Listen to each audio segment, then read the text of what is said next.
You guys remember Engwe? One of my favorite companies that ever sends me bikes. They always send me something really quality, and this time they sent me a bike that is exclusive to Europe. However, they'll be bringing it to the US, and they decided to let me test it before they bring it here. So we're gonna open this up and find out what this thing is like.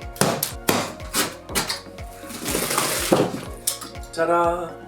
So some features that I'm noticing right off the bat is we have an extended seat, which means multiple riders at one time. That's really cool. I also notice the tires here, they're not fat tires. I mean, they are. They are technically, but these are like 3-inch instead of like the standard 4 that we see.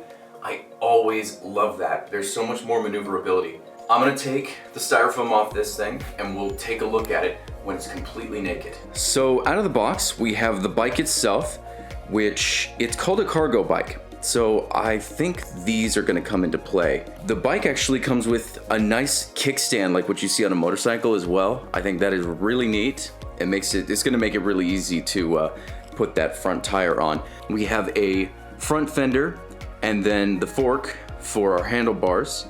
We got a seat, some tools. Obviously, we've got our pedals and our charger brick. Engwe also sent me this box, and they said that they sent about $2,000 worth of accessories for this bike to really show off its fullest potential. So we're gonna build the bike first, we're gonna test it out, and then we'll come back to this box and find out what kind of surprises lay in wait inside of this. First order of business is to unscrew this locking mechanism, place the neck in a position, and tighten it back down. After that, you can insert the other half of the stem, which will hold your handlebars. Take the top clamp off the stem, place the handlebars where you'd like them to be, and tighten it back down. So I noticed when I was putting on the handlebars, the stem here was not straight with this fork down here. They were misaligned. So I went in to adjust this, and I thought doing it from here was gonna fix it. If this is a problem, if it comes in misaligned, these 2 bolts here, pull those pretty much all the way out, and then you can just rotate the stem. Next step is putting the front wheel on, and wow, you really wrenched that on there, guys. So I went ahead and grabbed a wrench with a little more torque, and the nut came off like a charm. Way easier, thank you. Before we can put the wheel on, however, we first have to install the front fender and headlight. There's a bolt already installed. Just unscrew it, and 2 other bolts down at the bottom of the front fork. Insert the fender like this, and I recommend screwing it in bottom to top to make it easier to install the headlight. Position is headlight and then fender, and you just use the provided bolt to tighten it down. Now, this is a heavy bike, so you may want help for this next step. Take out the brake guard that keeps the brake pads safe during shipping, align the brake with the brake pads, and slide the wheel into place. You'll want to tighten these down as much as you can for optimal results. The seat is straightforward, but it's cool that it does this. That's so you can pull the battery out of the bike without having to completely remove the seat. Pedals are also straightforward. Just screw them in, and yes, they are thread specific. Our tail light is also very simple. Pop it into place and nut it up. You're going to want a 5/16 wrench handy though. They didn't have one in my box of tools, so make sure you have this or it's going to be a real pain getting that tail light on. Now, there are 2 versions of this bike. There's the US version and the EU version, and Engwe sent me the European version, which means if you buy this bike and you live in the US, you will need an adapter in order to charge it. Spec-wise, this bike has a 48-volt 250-watt motor, due to the power and speed restrictions in Europe. Given that, this bike can get up to 15 miles an hour, while the US version has a 750-watt motor that can reach speeds of 28 miles an hour. This bike comes with a torque sensor, which is my favorite pedal system on these electric bikes. We also have 20x3-inch tires on this bike, and I always appreciate that for extra maneuverability. Suspension-wise, we have a front fork suspension, which Engwe always handles well, with none in the back. You see, this is a cargo bike with a weight capacity of 441 pounds or 200 kilograms. You can carry groceries, children, your girlfriend, your dog, and there are tons of accessories for this bike just for this back seat, which I will get into later. Now this is where the bike shines. You have 2 19.2 amp hour batteries installed in this bike, one of them in the frame and the other under the seat.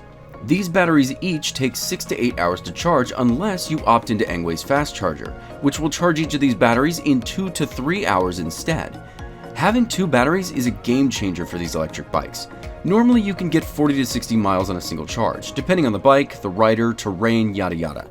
But with this bike, you can go around 200 to 217 miles before having to charge the batteries again, which is insane. This bike has done 30 miles. 30 miles. And I'm at 85% on both batteries. Other features are the hydraulic brakes and Shimano 7-speed shifter, this super cute, tiny RGB display, these tire guards at the back of the bike to ensure any potential riders or cargo don't get tangled up in the wheels or chain, and this seat is honestly okay. One of the only times I don't feel like I have to remove it and replace it. Now there are a few things that are different between the European version and the US version. Firstly, the US version has a 750 watt motor with a peak of 1300 watts, while this has a 250 watt motor with no peak as far as I could find. The US version can get up to speeds of 28 miles an hour, while this bike reaches 15 due to restrictions in Europe, and this variant doesn't have a throttle, whereas the US version does.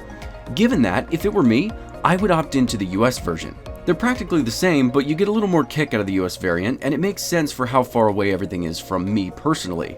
However, if you live in a big city, you need to haul a bunch of stuff, and 15 miles an hour is plenty fast for you, this bike is a great option, and there's a ton of accessories which we can get into now. On Engwe's site, you can opt into front and rear baskets, fast chargers, saddlebags, but they send me some really cool stuff, like these foot pads for passengers. Instead of their legs free hanging, they can pop their feet up and enjoy a cozy ride. We also have this backrest for the very back passenger, which doubles as a catch for this handrail. You can lift this up, let your kids in, and then sit back down. Alternatively, you can attach this bag to the handrail and carry a bunch of groceries, 400 pounds worth of groceries, or even ride for Uber Eats, Grubhub, or your regional equivalent food delivery service. In all, this bike has a lot of potential. The only downsides are the country's restrictions that inhibit the speed, but luckily for us, there's a US version, and for my friends in the US who are looking for a cargo bike like this, Engwe has made a very solid bike with great performance, battery, and carrying capacity. This will be my last bike review for the foreseeable future.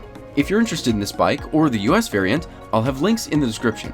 Thank you so much, and I will see you very, very soon.